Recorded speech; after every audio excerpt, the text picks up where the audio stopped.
Hello guys, welcome back to my blog. তো আমি দেখো রেডি হয়ে গেছি বিয়ে বাড়ি যাওয়ার উদ্দেশ্যে। আমি, দিদি, জামাইবাবু, ভাগ্নে। তো আমাদের গাড়ির কাছে যাচ্ছে, আমাদের গাড়ি চলে এসেছে। আমরা যাচ্ছি আমার মাস্তুতো দাদার বিয়েতে, এই জন্যই আমার দিদি বাড়িতে আসা। দিদি আর জামাইবাবু বলেছিল আসতে, এর জন্যই আমার অসময়ে দিদি বাড়িতে আসা। এই বিয়ে বাড়ি যাব, এটাই সবচেয়ে বড় কারণ। তো আমরা 4:15-তে গাড়িতে উঠে পড়েছি আর ওখানে গিয়ে পৌঁছেছিলাম 5:15-তে। 1 ঘন্টা মতো লাগে পলতা থেকে হাবড়া যেতে বাস রোডে। তো আমরা যাচ্ছি অনেক বছর পর আমার মেঝোমাসি বাড়ি, তাও আবার এই বিয়ের জন্য। দাদাদের বিয়ের দিন আমি এখানে এসেছিলাম, দিদি বাড়ি বিয়েতে যাইনি। তো বৌভাতে আমরা সবাই মিলে এখন যাচ্ছি। যেহেতু আমরা 4টে দিকে বেরিয়েছি, 5টাতে পৌঁছে গেছিলাম, তার জন্য সেজেগুজে গেছিলাম। ওখানে গিয়ে আবার কে সাজবে, আবার তো ব্যাক করব, এর জন্য তো গাড়ি করেই গেছিলাম সবাই মিলে। এসি গাড়িতে গেছিলাম, তো হাওয়ায় চুল টুল ওড়ার কোনো সিন ছিল না, তো কোনো কষ্ট হয়নি, ঘামিও নি। তো ঠিকঠাকভাবেই পৌঁছে গেছি মাসিবাড়ি। জানো তো, মাসিবাড়ি প্রায় 10 বছর পর আসলাম আমি আর দিদি। দিদি সেই বিয়ের আগে এসেছিল, 10 বছর তো হয়ে গেছে দিদির বিয়ে, আর আমি এসেছিলাম দিদির বিয়ের পর। তো প্রায় 10 বছর হয়ে গেছে আমারও। প্রায় বলছি কেন, দিদির বিয়ের পরও এসেছিলাম, তো দিদির বিয়ে তো 10 বছর কমপ্লিট হয়ে গেছে, তো আমারও 10 বছর কমপ্লিট হয়ে গেছে।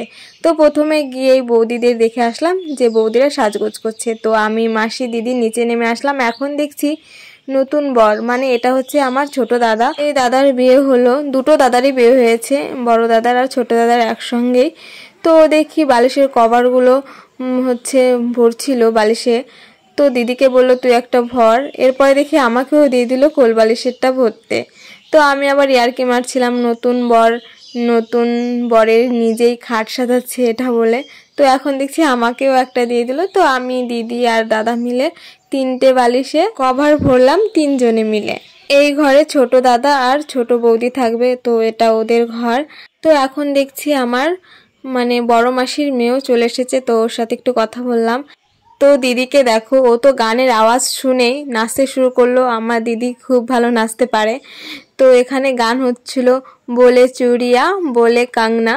তো আমি ভিডিওর মধ্যে তো গান অ্যাড করতে পারিনি, কারণ কপিরাইট দিয়ে দেবে তাই। তো নাচছে আমার দিদি। তো আমার দিদির নাচটা সবাই একটু দেখে নাও। গান শুনলে ওর নাচতে ইচ্ছা করে, ও যে নাচতে পারে তাই। এমনই মনে হয় যারা নাচতে পারে তাদের গান শুনলেই নাচতে ইচ্ছা করে।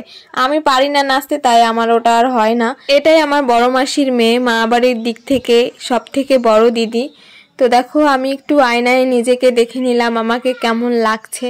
এরপর আমরা চলে গেছিলাম বড় দাদার ঘরে, কারণ ছোট দাদার ঘরের খাট সাজাবে, বড় দাদার ঘরের তো কমপ্লিট হয়ে গেছে। এর জন্য দিদিকে নিয়ে দিদি আবার এই ঘরে শিফট হয়ে গেল সাজানোর জন্য। আর আমি একটু বাইরে এদিক সেদিক দেখছিলাম। আর আমি না একটা ফটো তুলতে পারিনি বৌদিদের সঙ্গে, কারণ ক্যামেরায় তুলেছি দাদাদের সঙ্গে বৌদিদের সঙ্গে, কিন্তু আমার ফোনে তুলতে পারিনি। আমার ফোনের ক্যামেরা এত বিচ্ছিরি, একদমই ভালো হয় না। তো এখন আমি একটু ভাবছি আবার মাথাটা আঁচড়িয়ে মানে একটু ঠিকঠাক হয়ে নেব। এর জন্য দেখছিলাম কতটা এলোমেলো হয়েছে চুল, তারপরে আবার মাথাটা আঁচড়ে নিলাম। আর এখানে দিদি আবার বড়দিকে সাজাচ্ছিল। তো অলরেডি আমি আবার মাথাটা একটু আঁচড়ে নিয়েছি। আর এরপর চলে গেছিলাম আমরা ফুচকা খেতে। তো দিদি, আমি, আমার পুচকে বাবানটা ফুচকা খাচ্ছিলাম। এরপর দিদি বলছে আমাকে একটা ছবি তুলে দে। দিদিকে ছবি তুলে না দিয়ে আমি এদিক ওদিক ক্যামেরা নিয়ে ঘোরাচ্ছিলাম। আর ওই যে আমার জামাইবাবু এদিকে ফুচকা খাচ্ছে। তো আমি দিদিকে বললাম চল একটু রাস্তার দিকে, মানে গেটের দিকে চল। তো আমি আর দিদি মিলে একটু গেটের দিকে আসলাম। এরপর চলে এসেছি আবার পকোড়া আর কফি খেতে। ফুচকা খেয়ে কিছুক্ষণ গ্যাপে আবার পকোড়া আর ফুচকা খেলাম। তো দিদি এনে দিল পকোড়ার ফুচকা, তো বসে বসে খেয়ে নিলাম। আর ফুচকাটা যা টেস্টি খেয়েছিলাম কি বলবো, সত্যি অনেক টেস্টি হয়েছিল ফুচকাটা। আমাদের এদিকে না এতটা টেস্টি ফুচকা বানাতেই পারে না সত্যি। তারপরে আমি আর দিদি এরম একটু কাণ্ড কারখানা করছিলাম আর কি। দাদাদের বিয়েতে গিয়ে খুব মজা হয়েছে, খুব মজা করেছিলাম আমরা সবাই মিলে। দিদি গেছিল, 2 দিদি, আমি, তারপর আমার বোন সবাই গেছিল, তো খুব ভালো লেগেছিল। আর সবার সঙ্গে কথা হয়েছে, অনেক দিন পর দেখা হয়েছে। মাসির বাড়িতে যাদের আমরা চিনি বা আমাদের যারা চেনে সবার সঙ্গে দেখা হয়েছে, কথা হয়েছে, তো খুব ভালো লেগেছিল। টাইমটা অনেক ভালো কাটিয়েছি। আর এই দেখো, এটা হচ্ছে আমার মাসিদের ঠাকুর ঘর। তো ঠাকুর ঘরটাও তোমাদের একটু দেখিয়ে দিলাম, দর্শন করে নাও ঠাকুর। আর ওই ঠাকুর ঘরের মধ্যে অনেক রকম ঠাকুর আছে। মাসিরা 3-4 বেলা পুজো দেয়। ছোটবেলায় দেখতাম। বৌদিরাও সেজে গুজে চলে এসেছে এখানে। তো এখানে ফটোশ্যুট চলছিল, আর তখনই আমি এভাবে ভিডিও করে নিয়েছি। এদিকে ফটোশ্যুট হচ্ছিল, তাই ক্যামেরার দিকে সবাই তাকিয়েছিল। আমরাও ছবি তুলেছি। এটা হচ্ছে বড় বৌদি, তো একটু বাইরে এসছে। আমি বলছিলাম যে কি ব্যাপার, ছবি না তুলে এখানে কি করছো? তাই বৌদি উত্তরে বললো যে এমনি এসছে। আমার না অনেক আলসেমি, এতদিন দিদি বাড়িতে থেকেছিলাম, ভিডিওটা এডিটও করিনি, ভালো করে আমি ভিডিও করিনি। 6 তারিখের ভিডিও, আজ 10 তারিখ হয়ে গেল। আজকে আমি এডিট করছি, আর আজই তোমরা দেখতে পাবে, তাও আবার বাড়িতে এসে। তো এখন দাঁড়িয়ে আছি সবাই। এখন দেখছি বড় দাদার শ্বশুরবাড়ির লোকজন সবাই চলে এসছে, মানে কন্যাযাত্রী। খুব তাড়াতাড়ি এসে গেছিল কন্যাযাত্রী। কদিন ধরে যা বৃষ্টি হচ্ছিল, খুব টেনশনেই ছিলাম। আর দাদাদের বৌভাতের দিন যে বৃষ্টি হয়নি, এটাই হচ্ছে বড় ভাগ্যের ব্যাপার। খুব ভালোভাবে দিনটা গেছিল। হয়তো 2-1বার পড়েছে, কিন্তু তেমন কোনো বৃষ্টি হয়নি। আমার বাবানের একটা ঘটনা তোমাদের সঙ্গে শেয়ার করি। ঘটনাটা খুবই মজার। এই যে বোন, মানে ওদের বোন, আমার মাসির মেয়ের মেয়েটা, মানে আমার বোনজি হয়। তো একে আমার বাবান কিছুতেই কাউকে দেবে না, ওর বোনকেও কাউকে দেবে না, ওর কাছেই রাখবে। এর জন্য দেখো পকোড়া একদম বসে বসে খাওয়াচ্ছে। এর জন্য মারামারি করে ফেলেছে একজনের সাথে, মানে এই যে দাদাদের কাকাতো বোনের ছেলের সঙ্গে প্রায় মারামারি হয়ে গেছে বোনকে নিয়ে। ওই ছেলেটা আমার বাবানকে মেরে দিয়েছে, মানে ওই দিদির ছেলেটা বাবানকে মেরে দিয়েছে, কারণ ও ওর বোনকে দেবে না বলে। এরকম একটা মজার ঘটনা হয়েছে। বোনকে এত ভালোবাসে। আর এই যে দাদা আর বৌদির একটু সেলফি তুলে নিচ্ছিলাম, তার সঙ্গে ভিডিও করে নিয়েছি। এটা হচ্ছে ছোট দাদার ছোট বৌদি। তারপর চলে এসেছি আমরা খেতে। এখন প্রায় 9:30 বাজে রাত। এই টাইমে আমরা সবাই এক টেবিলে বসে গেছি, আমি, দিদি আর 2 দিদি আর ওদের ছেলে মেয়ে। আর এখানে দেখো 2 দাদা বৌদির নাম আছে, রাজু ও মন্দিরা, রাকেশ ও অনুপমা।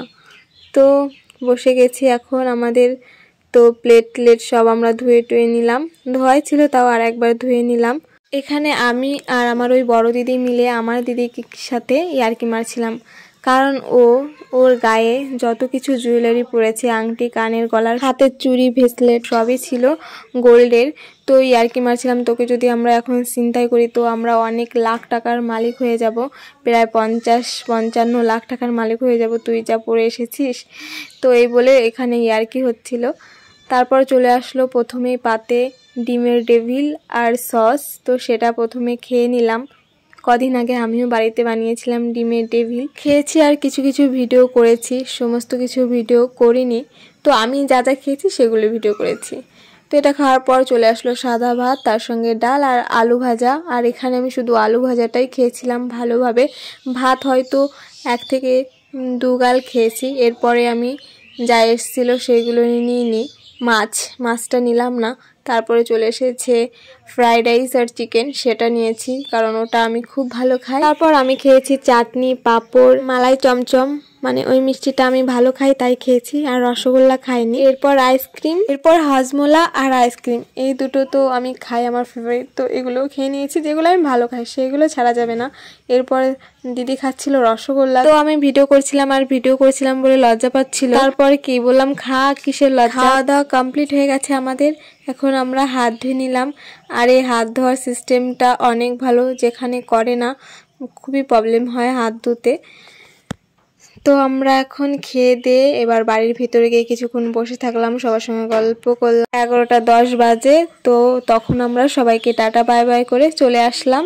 তো ভিডিওটা কেমন লাগলো অবশ্যই কমেন্টে জানিও। দেখা হচ্ছে